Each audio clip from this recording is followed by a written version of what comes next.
Our third and final research question is, what are some options to address these problems?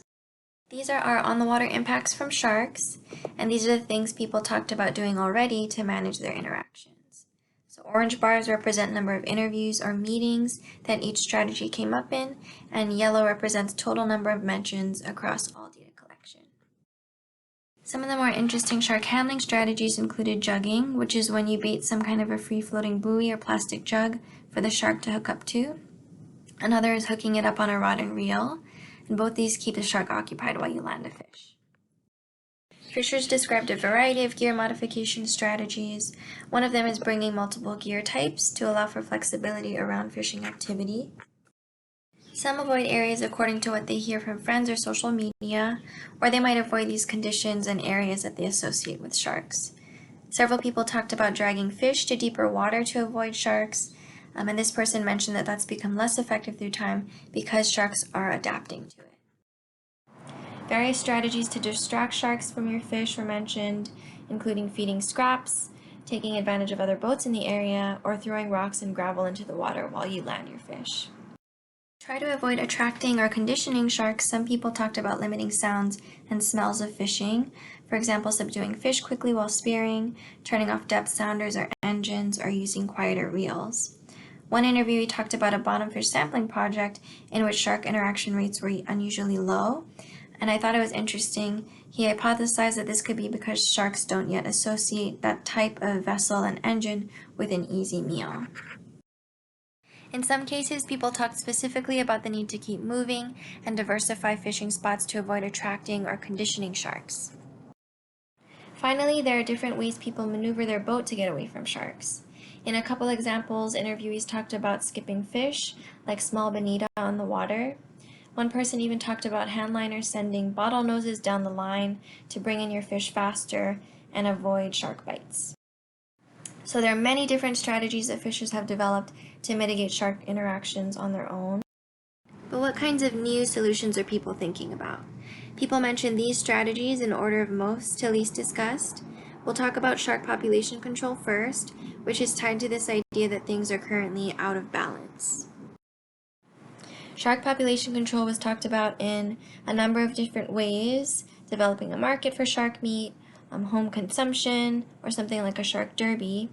But something that came up repeatedly was this need for change in the community's mindset around sharks being a food fish. As this quote illustrates, challenges include everything from what happens on the water, to the market, to consumers. One of the benefits of targeting sharks, as this person points out, is the opportunity to collect data and monitor trends through time. Some people mention shark culling programs, either by incentivizing community members to help cull sharks, or in terms of NOAA or local agencies dedicating management efforts to such a program. These kinds of discussions infer that sharks are not currently being actively managed by these institutions. In discussions with research participants, there was also recognition that any shark population control measures or allowable take may receive opposition from environmental groups and interests. There are references to both local and non-local interests that have mobilized in the past to affect local fisheries and shark regulations. And then there's the issue of legality. These are some of the basic policies for shark handling in the Marianas.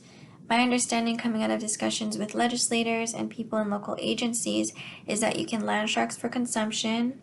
You can land sharks whole for sale in Guam, but not the CNMI. But there were a lot of conflicting interpretations of these laws among research participants. By members of the Guam research community, I was told it's totally legal to land and sell whole sharks. They mentioned that despite their efforts to assure members of the community that this is legal, there was hesitation or fear of legal repercussions to landing sharks. So there are several barriers to pursuing a solution that involves shark harvest, including opposition from environmental groups, regulatory confusion, and a lack of research. This brings us to our second most discussed solution: research. The first step toward allowable take for many interviewees, or really the first step toward any solution, is an investment in research. Interviewees expressed interests in many facets. There was notable interest in explaining why shark interactions are changing, how things are changing, and working to find novel tools or techniques that fishers can use on the water to reduce shark impacts to them. But what seemed to recur as a critical component of research is not just that it's done, but that it's done in a way that's perceived as useful and valid across stakeholder groups. Cooperative research was identified as one way to achieve this, and the benefit I think that the research community has is that the fishing community is interested and very willing to do this work collaboratively. As I conducted this research, I found so many people who went out of their way to help me collect data, rally their peers, and show appreciation that this work is being done and their concerns are being acknowledged in some way.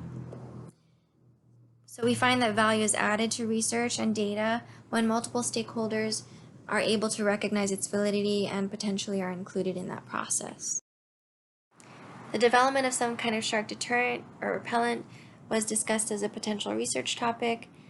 Education and outreach was most often related to clarifying shark regulations. And then our last category here is economic fisheries support. Interviewees referenced food stamp programs and government subsidies that support local agriculture and wondered if similar programs were available for fisheries. So economic fisheries support wasn't talked about as much as other strategies, but it's important because it addresses a contextual part of the shark problem, the financial burden that it places on fishers. And it may even have the potential to change the way people think about sharks. The last thing I'll cover is what success might look like.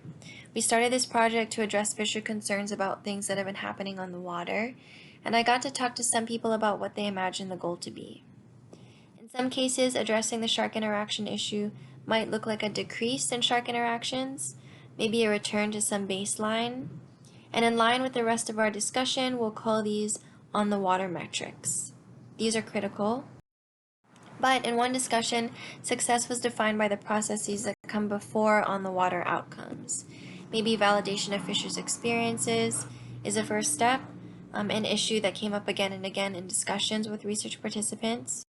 And there's a unique contribution that researchers and managers can make, for example, in their allocation of funds or research efforts that can help to address contextual issues like marginalization. We'll call these contextual metrics. They don't guarantee that things will change on the water, but they play an important role in addressing the socioeconomic and political context for this issue. Here are the key points from this video. You can pause here to read them, but we've covered these already. These are all the problems and solutions, both on the water and contextual, discussed in all three of our results videos. This video covered the solutions that you see in the bottom row, and you can refer to this as an overview anytime. Thank you so much for all of the time and knowledge that you've contributed to this work. If you're a research participant, you have my contact info, and I would love to hear what you thought of the preliminary results. Otherwise, you can leave a comment on any one of these videos, and I'll see them there. Thank you.